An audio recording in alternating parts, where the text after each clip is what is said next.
I'd like to call to order the regular council meeting for Tuesday, May 27th, 2025. This meeting is being recorded live and is streaming on the District of Summerland YouTube channel. All representations to council, written or verbal, will form part of the public record and be available to the public for viewing electronically or as a written record. Corporate officer, any late items? No late items. Get approval of the agenda, please. Councillor Van Alphen, Councillor Betts, all in favor? That carries. Consent agenda. Would anybody like to remove anything from the consent agenda?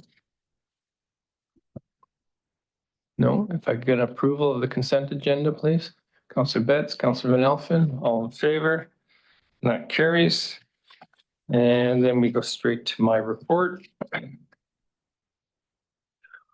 On May 13th, I attended the annual general meeting of the Southern Interior Municipal Employers Association, along with our new manager of human resources, Michelle Pascoe, and our outgoing HR manager, Marnie Manders.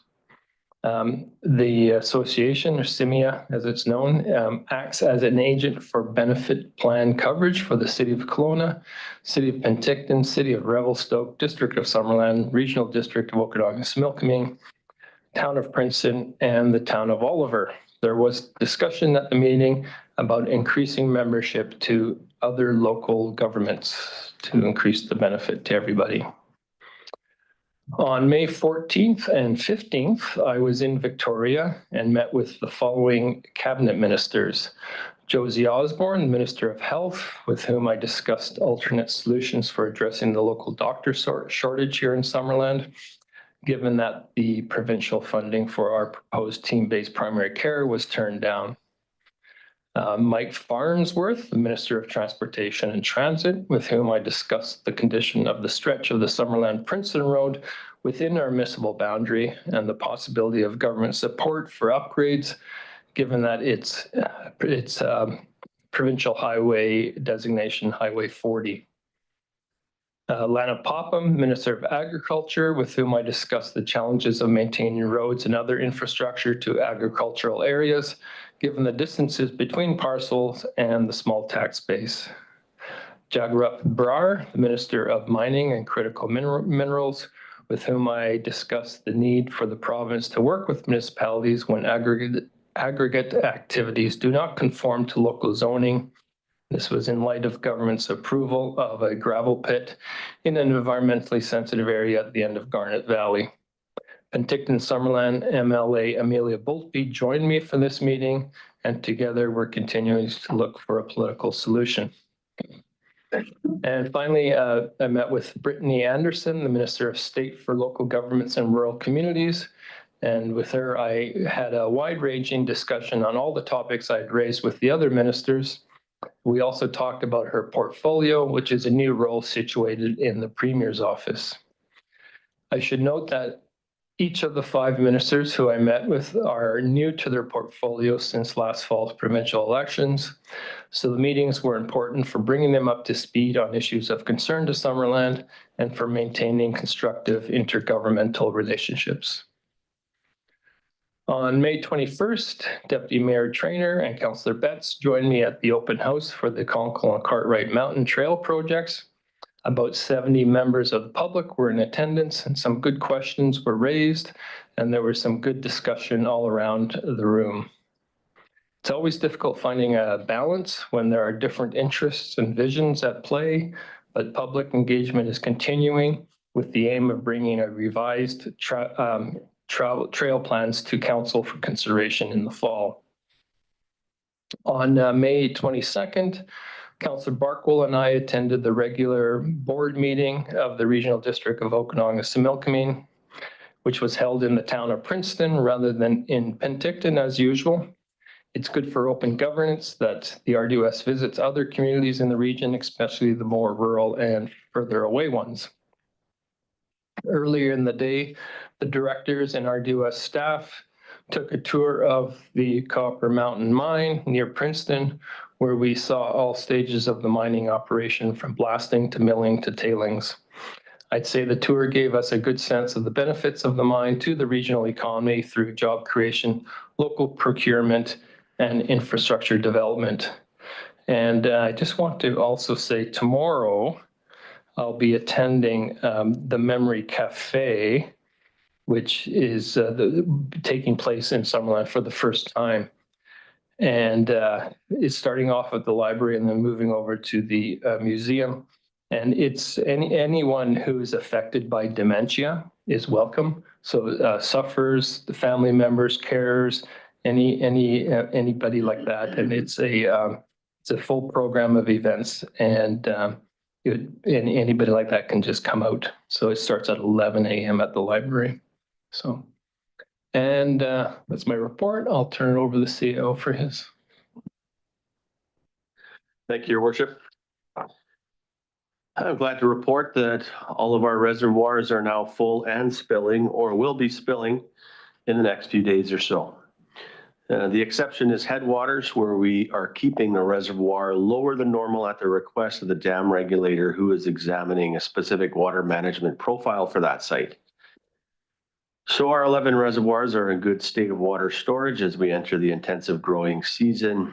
And the key thing now we'll be watching for is how long they will spill before we start to rely on the stored volumes, which varies year to year. Residents will note that the Wharton Street revitalization project is now in full swing, with the old asphalt being torn up and various pieces of equipment on site, and pedestrian and vehicle access being limited down the roadway. Parking in that area has been temporarily decommissioned as well. And so we will see a spillover effect into other parking areas in town. Because of the increased use of other parking areas, we will be enforcing the parking rules, including the 2-hour time limit. This ensures that we have a turnover of available parking stalls in the area. District staff will continue to engage directly with affected businesses to determine parking options and identify additional parking areas that may meet their business needs. We know that parking and movement in the area will be a challenge for a few months while we conduct the project, so patience is appreciated. We will continue to share key information on Facebook, but also please check out the Wharton Street project for more information and the latest changes at www.whartonstreet.ca. Ministry of Transportation and Transit has been replacing the asphalt on Highway 97 over the last week or so, and this work will continue in the coming weeks as well. With the old asphalt surface being torn up and milled into a granular form, we have been accepting and stockpiling these millings. Residents may notice piles of asphalt millings in various places around the community. We had to locate convenient temporary storage locations not too far from the highway quickly to accept the material, which is valuable and of a very high quality. We plan to spread and pack down the millings in key places where the road service is in very poor condition in Summerland. This work will be done as schedules and budget allow, and we are excited to recycle the material into a better road surface as those locations are identified. And with that, I conclude my report. Okay, thank you. Council, any questions for either of us? No? Okay, we'll move on. Public comment period. Anybody have any comment on any of the business items on the agenda? No? Moving on to our business items. First up is the RCMP report, and I'll turn it over to Corporate Hall, please. Thank you. Thank you, Mr. Mayor, councillors.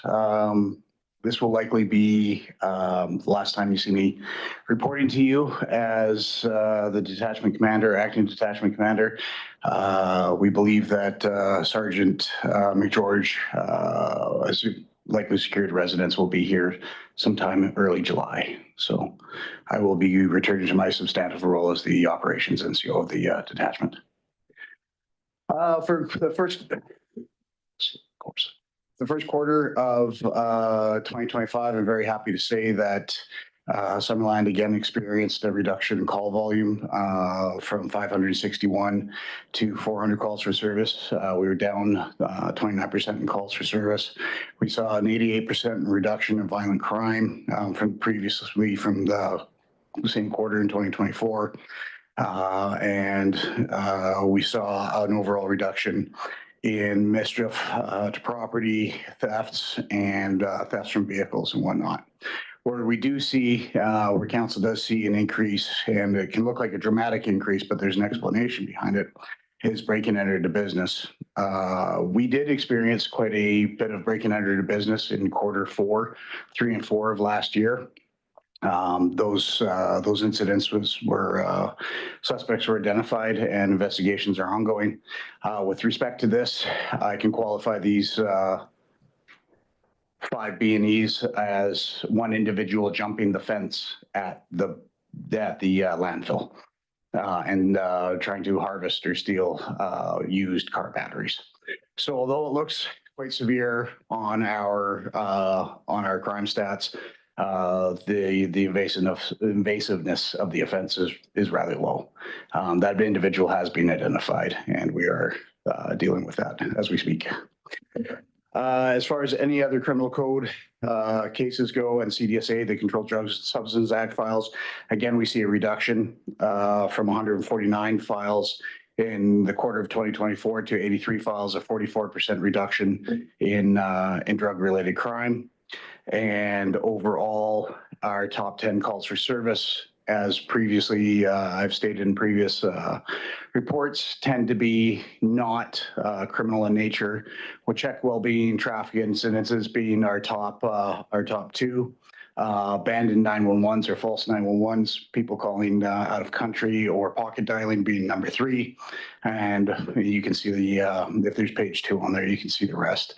There are actually no criminal code offenses in the top 10 calls for service for Summerland for the first quarter of 2024, or sorry, 25.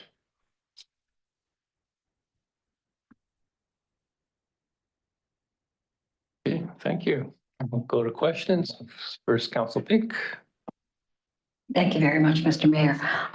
Thank you very much for the report. My question is, are you getting many reports on fraudulent scam calls? Because I'm certainly getting more people telling me about receiving them. Thank you. We do see we don't see an increase in this quarter for fraudulent calls, scam calls and whatnot. I think we've seen a bit of a reduction because we've been doing a lot of public education on it. We've had our director of community policing come up, and I think she's done about 2 or 3 info sessions with group homes and open to the public and whatnot. The education seems to help, especially, and also a number of cell phone providers now, cellular providers are adding in spam calling features that are limiting spam calling from coming through and or is being identified on your phone as possible spam and whatnot. So we're seeing a little bit of reduction there. Okay. Thank you. Thank you. Councillor Buckle. Thank you, Your Worship. Being a small town, we're kind of used to seeing a big variability in these quarterly reports, maybe a little bit less than the yearly one. But the decreases this year or this quarter are quite remarkable. Is there anything you can give us behind the numbers other than the statistics, like to go from 16 to 2 in the assault category, or 38 down to 16, or 12 to 1 for the intimate partner violence? Those are big changes. Is there any difference in reporting criteria or anything, or any other explanation? Thank you for the question. Reporting criteria remains the same. Statistically, stats keeping remains the same. I know my members have been doing a lot of enforcement with respect to repeat offenders and conducting wellness checks on members who are victims of previous violence. With respect to intimate partner violence, what tends to happen is it can happen as a repeat and cyclical cycle of violence. And when you're able to break that cycle of violence, then often a lot of calls for service are done, and being able to get victims of crime into places where they need to be, transition homes away from the violence and whatnot, and then enforcing the no contact conditions and whatnot. that all, although it's not reported here because it comes in other criminal codes such as breaches and whatnot, that tends to disperse and eliminate those repeat offenses. Sorry, does that answer your question, sir? Well, I guess, I mean, as best as you can. If it's everything's down, then that's great. I don't want to question it. Thank you, Your Worship. Thank you. Councillor Betts. Thank you, Mr. Mayor. And yeah, these numbers are great. It's nice to see that just general crime is down. My question though is about the kind of random property crimes that have been happening on public property that have seemingly restarted, unfortunately, after a whole spate of them last summer. And I'm just wondering, how, if you can give us an update on that investigation and what we can continue to do to help make our public facilities protected against this kind of random acts of just vandalism. Thank you for the question. Absolutely. Unfortunately, I can't comment on any open investigations right now. But what I can say is that with respect to random acts of mischief, vandalism, I don't consider these to be random. What we're experiencing right now, as far as this quarter goes, is very targeted by a specific individual that we've dealt with in the past, and we continue to deal with and will deal with in the future. But we will be doing everything that we can within our authorities to investigate it and prohibit this person from continuing that behavior. So with respect to what the public can do or what the city can do, it's like anything else. We tend to live in a bit of a surveillance age, and the more cameras that are out there that help collect evidence, the better. Yeah. Anybody else? Just, I know that the top 10 calls for service, it's usually traffic incidences are usually usually the number one by quite a margin. I see it's the same number as check well-being. Is that because traffic incidents have decreased, or has check well-being calls increased? Your Worship, that's an excellent question. I don't have last quarter's stats in front of me to be able to make an accurate assessment of that. But what I do know is that I have put in the last few months has put an emphasis on highway and traffic safety. And we've been making that apparent in the media as well, doing regular media releases. I think you'll see a couple of weeks ago that we did a media release with the number of speeding offenses and vehicles that were impounded over the weekend with respect to excessive speeding tickets that were issued and whatnot. And I think that enforcement on the highway definitely reduces the calls for service. I would hope reduces the calls for service. I can look into it though for you if you'd like. Okay, yeah, appreciate it. Okay, anyone else? No? Okay. So I think we just need a motion to receive, I believe. Councillor Peak, Councillor Patton, all in favor? That carries.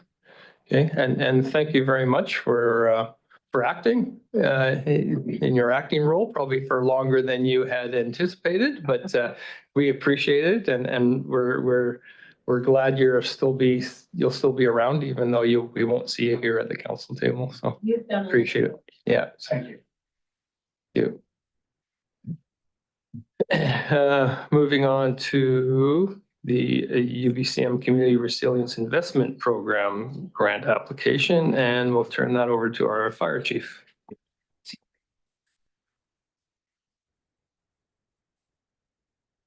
Thank you. Good afternoon, Council. This is the same grant that I put towards you, or put in front of you 2 years ago. If successful, this grant will be for another 2 more years. We are seeking funding for the amount of $600,000 through the Fire Smart Community Funding and Support Stream of the CRI program, and undertaking a number of projects in Summerland. It's part of the grant is for our Fire Smart person. This person's contract is ending, so we're looking to do another one. And then also we're looking to do more wildfire mitigation work, 39.3 hectares of municipal property above Dyke Street, continuation of the last grant as well too. And also we need to build a new community wildfire resilience program. So that's what this is all about. Any questions? Thank you. Councillor Betts. Thank you, Ms. Mayor. Thank you so much. I mean, obviously, this is such a valuable grant to apply for. I'm just wondering, in building that plan that you're talking about, the wildfire resiliency plan for the community, is that something where we would kind of target, say, some of our interface, like wildland interface neighborhoods for kind of more specific fire smart activities per se? Like, is that something that we would kind of build into a plan? Thank you, Councillor, through the mayor. Yes, it is. We have done one and we've done 2 or 3 of them so far. This will be 2 or 3, but I'm not because I'm not the expert at it. We hire someone that picks out these areas. We have 20 of them right now, but every 5 years, UBCM asks us to redo our plan. So last year we did this 5 hectares or 7 hectares up towards Deer Ridge. 2 years ago, we did Canyon View area. And then a number of years ago, we've done Deer Ridge and then also Giants Head Mountain. So yes, it's someone helps me build a plan together, picking out probably 20 projects that we could do over the next 20 years. Nice. I just think that that's such a good idea. And I really love how the Deer Ridge community kind of really gathered together and they've built a big community momentum around it. I know one thing that I think about with the wildfire, when things kind of start amping up and we get into emergency response mode, one thing I think about is how are our residents protecting their properties? Now, of course, I think it's really helpful to have the compost removal once a week so that people can work on their properties kind of year round rather than waiting for the twice a year large pickup or unlimited pickup. But it just makes me think that I think that we could try to work together with some more neighborhoods and keep that momentum going and just in preparation. So of course I support this. Thank you for the councillor, through the council, through the mayor, sorry. So to just add on to that, we had 32, I want to say only 32 properties. It would be nice to have more properties get assessed. We do have that Deer Ridge neighborhood where we have a champion person that looks after that area and they kind of spread their wings out and get through the neighborhood, which is awesome because we're a small town fire department. We can't get to everybody. So it's nice to be able to have one person look after like 30 homes. So that's really great. Thank you. There's the Deer Ridge and there's also Sumac Ridge, which is a fire smart neighborhood as well. They've got their certification. Is there any other neighborhoods where you really think that that we ought to pursue that fire smart certification? Thank you, Mayor. Yes, we're trying to, with the new person being hired, that's one of the goals I have is to try to get 4 or 5 different areas. Even Trout Creek, we get that fire that happened last year that traveled 2 kilometers. It's not a bad idea to have every little pocket if we can, but that's the new person. That's what we're going to kind of work towards is having that champion person that looks after 30 or 40 or 50 homes or even 10, just to be better for ourselves. Thanks. Councillor Peak. Thank you very kindly, Mr. Mayor. Is there any opportunity? I've been in communities that have fire ambassadors, and I don't know whether they've been youth programs sometimes. Is there any funding for that kind of thing where you can do an educational door knock and that type of thing? Thank you, Councillor. Through the mayor, I guess it's something I can write down and look at. It's not something we have a lot of time to do right now. In the past, we've given out letters and stuff, but I will see if we can do that. I know we have an online firesmart.ca email address that people can call in for questions and stuff like that. But this FireSmart person that we'll hire will try to look after that. It's not really an answer, but we'll do our best. And if I may, Mr. Mayor, I know that my condo area, they invited your fire service to come in and do an assessment. Is that common with, we have a number of condo areas that neighborhoods, are they inviting them in or is it something that you go through with your inspection stuff? Or how does that work? So it works the same as championing. The one, we try to get one or two people in a strata. We do a number of stratas. We've talked to them, a couple of them. We're hoping to get more, but it'd be the same information, the same look that this is what we walk around your whole strata. And with the Fire Smart person will then give them information on how they can Fire Smart their strata, not just a single home, but a multi-area. I have to say that they were extremely thorough and very helpful, so I want to thank you for that. I will pass that along to them. It's not me, but thank you. I'll pass that along. Okay, thanks. You bring forward the motion? Yeah, Councillor Betts, that's to approve the submission of the grant application. Second by Councillor Peak. Any further discussion? Call the question, all in favor? And none opposed, that carries. Thank you, Chief Robinson. Moving on to 9.3, financial plan amendment, and Director of Finance, please. Thank you, Mr. Mayor. On March 4th of this year, Summerland Council adopted the 2025 through to 2029 financial plan bylaw, which provides the legal authority for the district to expend funds. Since that date, Council has made numerous financial decisions that impact this financial plan. These decisions need to be incorporated into the actual financial plan bylaw itself, as required by the community charter. And the proposed financial plan amendment bylaw before you today just does that. The council report itemizes all of the amendments, and I just wanted to touch on 3 as part of my summary right now. So the first amendment includes changes council made in funding the Wharton Street Revitalization Project, as well as the Victoria Road Project.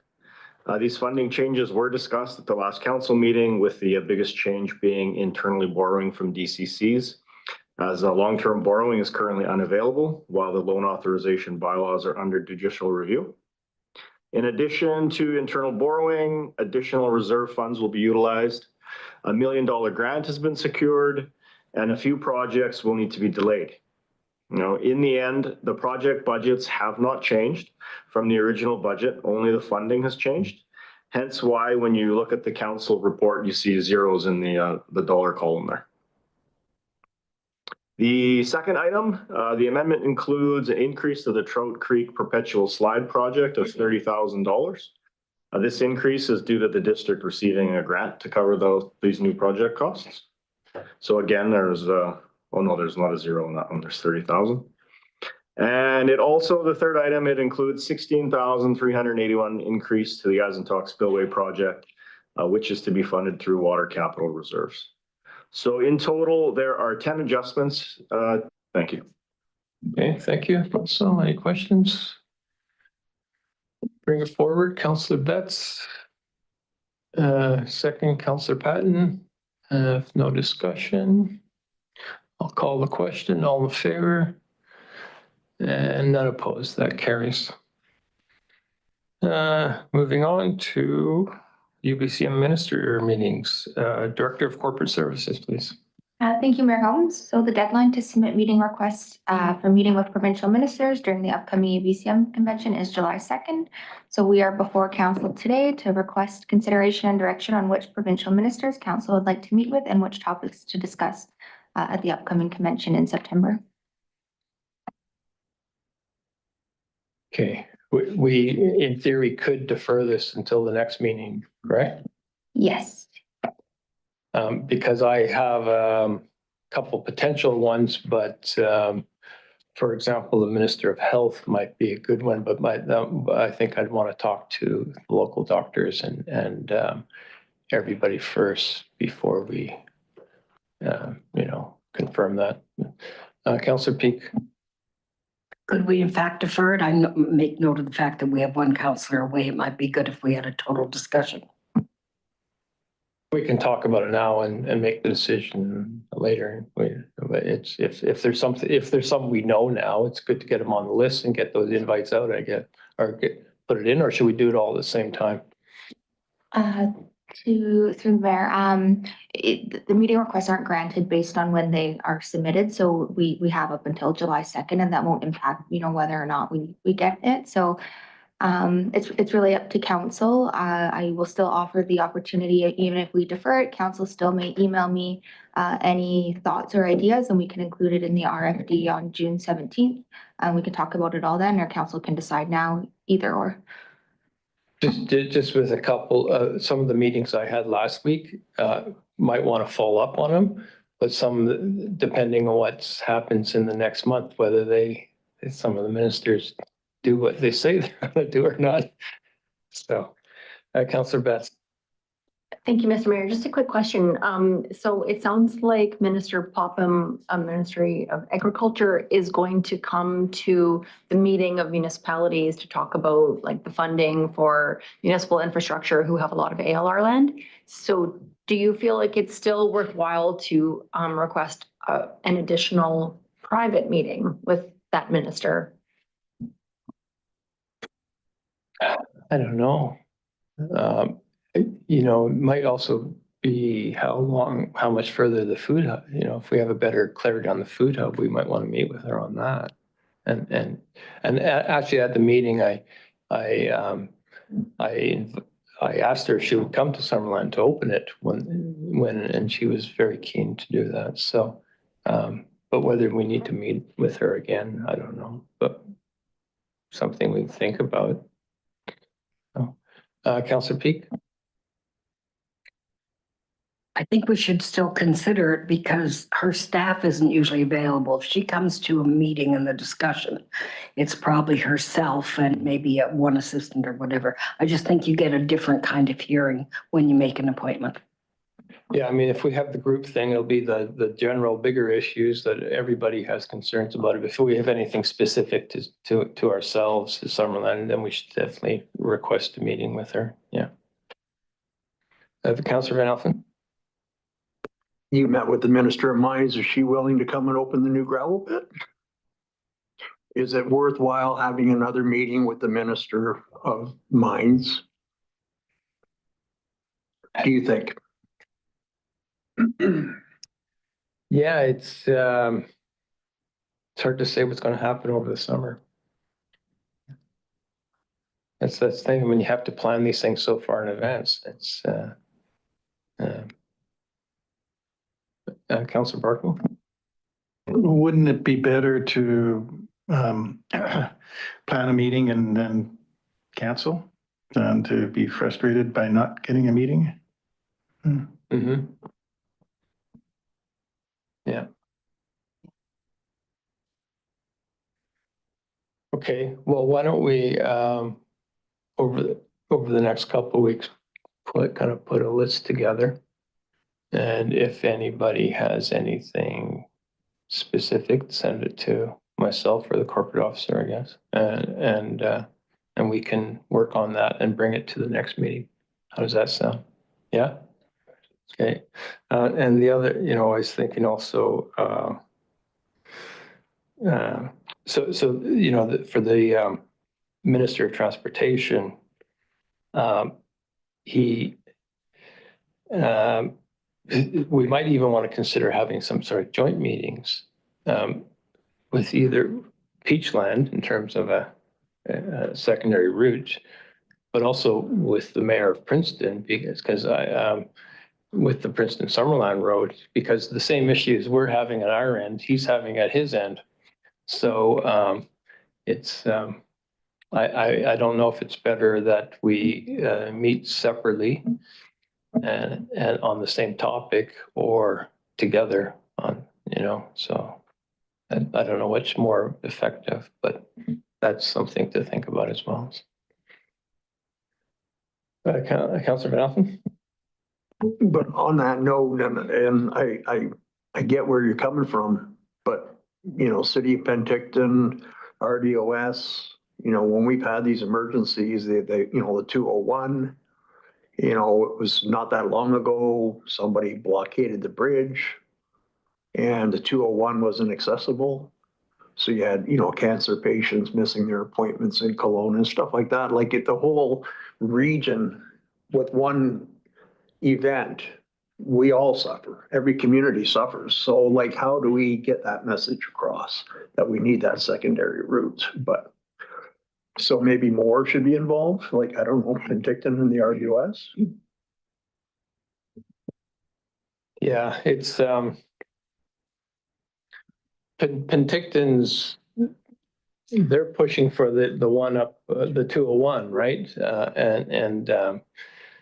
Whereas Peachland and us are more focused on a secondary route connecting our communities. So, how do you get consensus in the region, right? So anyway, Councillor Betts?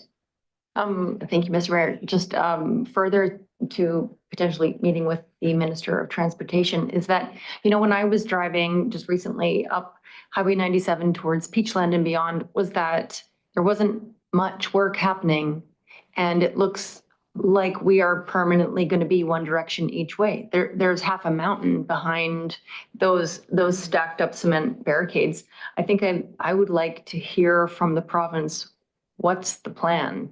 Or is this just going to be a one-lane highway each direction now? Have we just given that up? They don't seem to be interested in moving it. And if that's the final plan, I think that should be clear that the primary corridor between, like, anchoring the entire South Okanagan to the rest of the province isn't going to be a four-lane highway. I think that should be an honest and open decision. So maybe we bring that up with them as well. Yeah, that's a good topic. Highway 97 for sure. But, yeah, okay. So definitely there's one we're going to meet with. Okay, so anyway, we'll give it some thought and we'll bring it to the next meeting. Yeah, that's good. Councillor Barkle? Is Princeton's issue the same as ours in terms the Highway 40 within the boundaries of the community that they have to look after, and it's designated as a highway? Yeah, so I think the main thing is getting the province to recognize that as a provincial highway, even though we all still call it Highway 40. I don't think the province really necessarily recognizes it as a provincial highway. So I think it's getting it back on the map as Highway 40. I think that's the main thing that we need to accomplish. Okay. All right, so do you need a motion to defer or so a motion to defer, Councillor Peak, Councillor Betts, all in favor? None opposed, that carries. And now I need a resolution to close the meeting of the public pursuant to sections 91A, C, and E of the Community Charter. Councillor Van Elfen, Councillor Betts, all in favor, that carries.